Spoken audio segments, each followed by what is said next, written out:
change purple. It change purple. Yeah, it changed it into purple. Good job. It change purple, Mommy. Yeah. Change purple.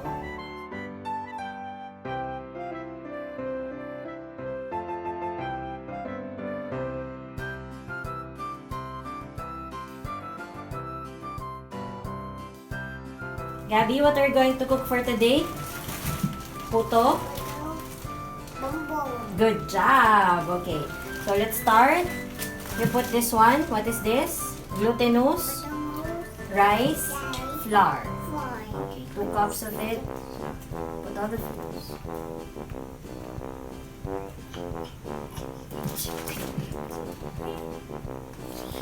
What color is that? White. Gabby, put some water. What's this? Alright. Put half of it. Okay. Turn it. This one, ube flavor.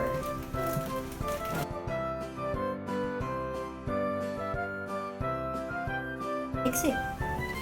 What color is that now? Purple. Purple. Change purple. Change it to purple. Put some more water.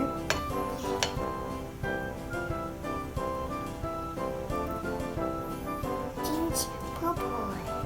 Change purple. You mix it up. Change purple. Yeah, it changes to purple. Look. Look, mahal.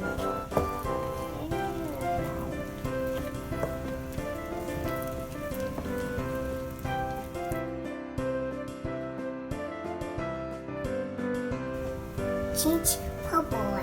It change purple. Yeah, it changed it into purple. Good job. It change purple, Mommy. Yeah. Change purple. You spread the margarine over the foil. Good job, love. Good job. Put some more. Yeah, what's that? Margarine. Yeah, you spread over.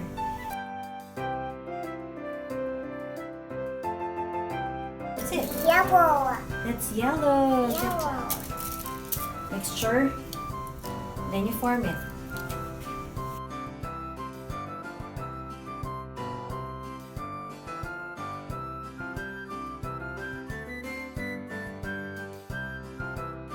And then you will roll it. Okay, not too tight. There you are. You have your puto bumbong. Then you will cook it using a rice cooker for 12 to 15 minutes.